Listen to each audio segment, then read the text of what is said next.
básicamente.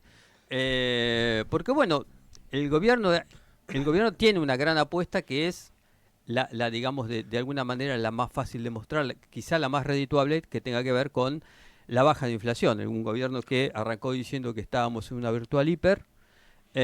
Bueno, hay índices, empezó a bajar la inflación del 20 y pico de noviembre, se redujo bueno, en enero, febrero, marzo. 20, 13 y 11. Y para abril ya hay algunos sondeos de estos, esta información semanal que hacen algunas consultoras que da, por lo menos en el tema alimentos, bastante más baja que meses anteriores. Y bueno, veremos a ver cuál se terminará siendo el guarismo final del mes de abril. Bueno, para hablar un poco de este tema estamos con el economista Amílcar Collante. Gracias, Amílcar, por atendernos. ¿Qué tal? Roberto Pascual y José Picón te saludan. ¿Cómo va? Hola José, hola Roberto, ¿cómo andan? ¿Todo bien? Muy Todo bien, bien. muy bien. Bueno, Amílcar, ¿cómo ves el tema de la inflación? ¿Está pudiendo el gobierno domarla o todavía tenemos que esperar? Bueno, ahí el gobierno creo que tuvo una cuestión, ¿no? Que liberó muchos precios en diciembre y actualizó, ¿no? Hizo una regulación de varias cuestiones y su saldo de tipo de cambio oficial muy importante, ¿no? 120%. Ujú. Subió a esos 800 pesos y mantuvo ese crawling peg del 2%, que es lo que sube el dólar oficial. Ahora vimos cómo fue cayendo, ¿no? La tasa de inflación mensual por debajo de lo que algunos analistas esperaban, las consultoras Sí. marcaban a priori, porque no sabía bien, algunos precios regulados no sabían si se corregían en enero, en febrero, después eso lo fue postergando también el gobierno. Ahí trabajó un poquito también tuvo algo de pragmatismo, pero para ir al punto, lo que veo es que el gobierno está más interesado, ¿no?, en mostrar ese sendero de desinflación que mirar otras variables, ¿no? Como por ejemplo, ¿no?, el nivel de actividad y el empleo, ¿no?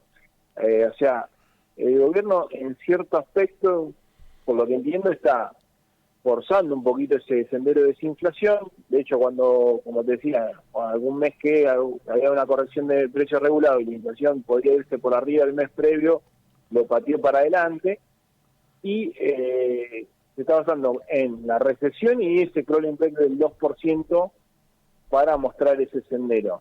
Ujú. El tema es si eso es sostenible, ¿no? O sea, vos lo que tenés que darle ahora, después de ese shock inflacionario de inicio, es si vos vas bajando la tasa de inflación y no te comprás más inflación futura porque no es consistente el programa. Entonces ahí puede haber alguna cierta duda, ¿no?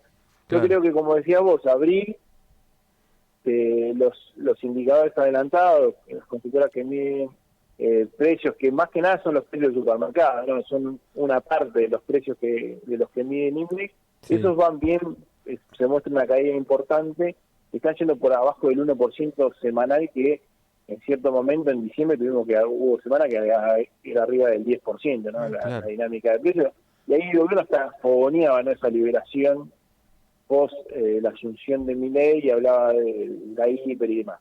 Ahora, hay otros precios, como son todos los precios regulados, ahí te van a afectar las tarifas, ¿no?, luz y gas, que son de una magnitud muy importante, que ya le dan un piso de inflación. Ahí yo vi algún número que hacía la consultora Equilibra, que tenés de mínimo, con todo lo que ajustaste, combustible, tarifa de luz, gas y demás, tenés 5 o 6 puntos que son de ese tema, dependiendo, ¿no?, cómo lo mide también el INDEC, pero lo que se dice que se va a romper los 2 dígitos, pero ahí en la línea de flotación, quizás es un 9 y algo Ujú. para abril, y bueno, el gobierno puede mostrar ese sendero, y probablemente en mayo también lo pueda hacer. El tema es, yo analizaría un poquito más para adelante, porque después Ajá. no te quedarían tantas de esas correcciones, pero tampoco podés ir corriendo con ese 2% en lo cambiario, porque en algún momento la inflación está corriendo muy por encima de eso, y bueno, en un momento ese atraso lo vas a tener que también sincerar, ¿no? Y Amílcar, ¿y vos ya estás percibiendo atraso cambiario? Ya, ¿qué volumen de atraso estás previendo o estás imaginando ahí? Bueno, o sea, Es muy difícil, ¿no? Estamos hablando, hace 5 meses estábamos viendo cómo, o sea, se ve claramente, ¿no? Con lo que es Argentina, un país muy muy raro. Hace 5 meses veíamos cómo chilenos, uruguayos, brasileños venían a Argentina y se llevaban todo por 2 pesos para el bolsillo, ¿no?, de estos países. Ujú. Digamos, como todo, indumentaria, alimentos, combustible, se llevaban todo. Bueno, ahora eso se revirtió. De hecho, vos mirás, por ejemplo, el tema combustible, el consumo de combustible en ciudades que están en la frontera y se cayó 30, 40, hasta 50% en algunos lados. Entonces, tenés un doble efecto. Ajustaste algunos precios y también el dólar lo dejaste quieto y también el financiero se pinchó, ¿no? Ujú. Los dólares alternativos. Si vos lo mirás en una perspectiva más de mediano plazo, el dólar actualmente está un 5% por debajo del oficial, ¿no?, de lo que fue la salida del cepo de Macri. Y ese dólar, aunque Caputo lo mencionaba como un parámetro quizás aceptable de tipo de cambio, tuvo algunos inconvenientes, pues la balanza comercial tampoco en ese nivel, un poquito más abajo, no tenías un superávit comercial muy importante y después eso se te dio vuelta cuando se siguió atrasando ese tipo de cambio. Ujú. Pero lo que preocupa no solamente estás en un 5% por debajo de ese número, sino la dinámica, lo que te mencionaba recién. Sí. Si el gobierno, por tratar de mostrar ese escenario de inflación, sigue 2 meses, 2 meses y medio con ese escenario y tenés 2% que se mueve el dólar y los precios van aunque sea optimista, ¿no?, el tema, ¿no?, que sea 9%, 8%, 7% en esos 2 o 3 meses, se te va a atrasar entre 10 y 15% más, o sea, vas a estar 15% abajo de lo que es la apertura de cepo de Macri. Entonces a mí me asusta un poco más la tendencia que el nivel de hoy, porque hay que agregarle la dinámica. Entonces, si vos ves esos números en junio, si ya tuvimos, no sé, el fin de semana de Pascua, todo yendo a Chile, en junio va a ser regalado, ¿no? Entonces ahí no lo veo consistente ese nivel.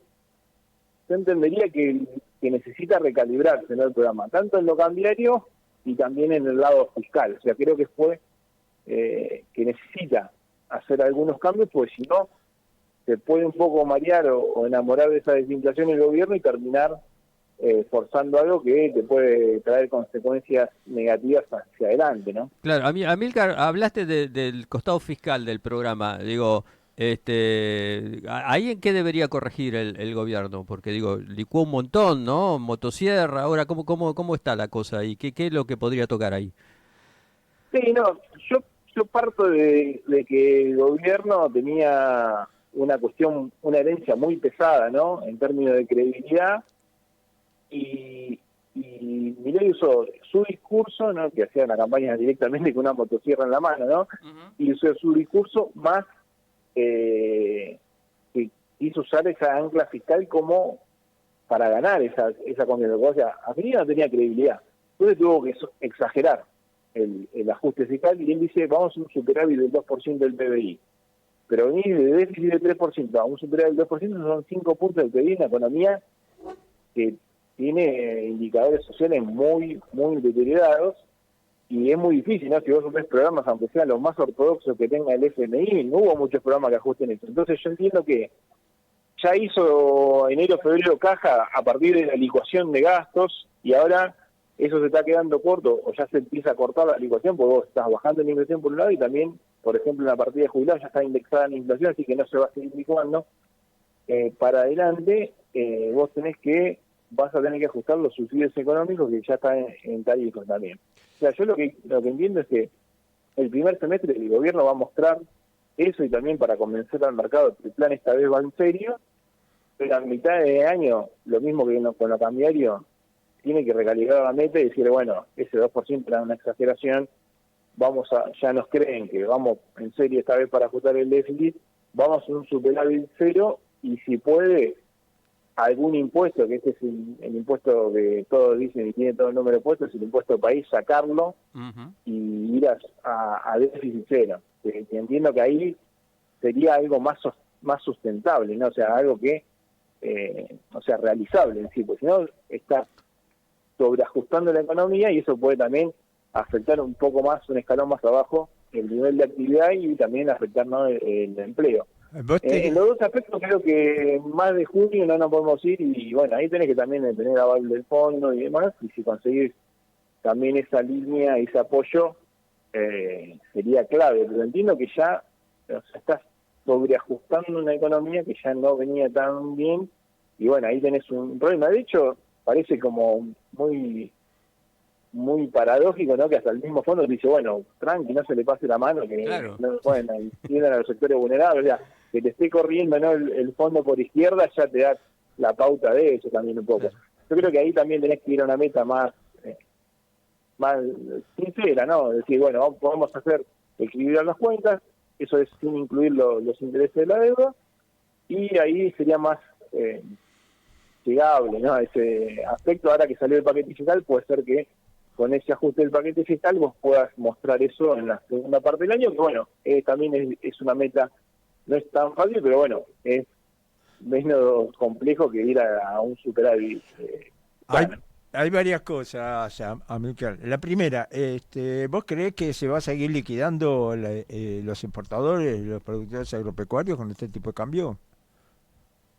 Bueno, esa es la gran pregunta. Yo entiendo que sí, o sea, que vienen de una cosecha que fue mala, del 2023, y ahora tienen muchas cuentas por pagar, pero bueno, creo que en el comienzo, abril, mayo, junio, vas a tener un ingreso, hay que ver, ¿no?, el número, cuánto ingresa y cuánto puede comprar el Banco Central, porque el Banco Central también se están recomponiendo las reservas.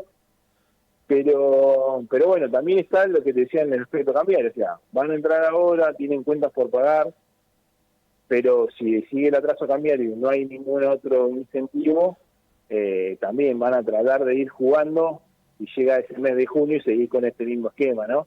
Entonces, bueno, eso es clave, ¿no? Pero también están aportando muchos otros sectores, ¿no?, en la energía. De hecho, el agro, por un tema de lluvias y demás, todavía no está entrando la cosecha gruesa en sí en el mercado de cambio, ¿no?, en el mercado oficial, ¿no? Por ahora hay mucha parte de energía, ¿no?, que es un sector que va a dar más o menos, se estima, un superávit de 4.000 millones de dólares este año. Venimos de años de déficit, ¿no? En su momento Argentina tenía un superávit energético, después se perdió y la política energética terminó dando de eso, también, bueno, por el tema de subsidios, pisar tarifas y todo lo demás. Hoy tenés ese sector que junto con la minería puede ir aportando, van pensando en el mediano plazo, ¿no? Pero aportó los dólares para que hoy veamos el Banco Central que está comprando y todavía la cosecha gruesa no ingresó. Así que teníamos que ver un Banco Central que siga comprando a esa razón de 150 o 200 millones de dólares diarios y recomponer la situación del Banco Central, ¿no? ¿Vos pensás que la caída de la actividad ya se está empezando a reflejar en la caída también de los ingresos fiscales y afecta al superávit fiscal? ¿O todavía no? Y bueno, ahí ya marzo ya tuviste, o sea, vos si le sacabas a marzo, en realidad lo que pasó con la recaudación nacional es que todos los impuestos que están vinculados a la actividad cayeron muy por debajo de lo que es la recaudación en general. O sea, más o menos no recuerdo el número finito, pero creo que la recaudación, si vos le sacabas, o sea, si vos tomás la general, que haya un 12% en términos reales, y te ibas casi a 20% si vos tomás esos impuestos que están vinculados a la actividad, como IVA, impuesto al cheque, ganancias, y no tomás lo que es comercio exterior y ese impuesto país que ya representa casi el 9% de la recaudación, es un número muy grande, ¿no? Entonces, vos podés ir compensando un poquito de lo que cae en los ingresos por la actividad con el impuesto país y con los derechos de exportación, porque ahora entra la cosecha.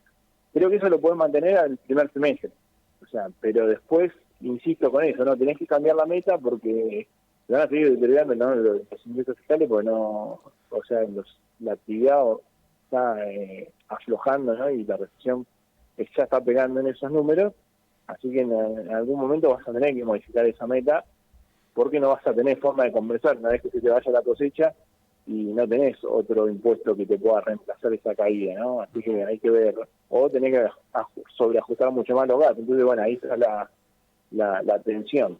Amílcar, la última y agradeciéndote.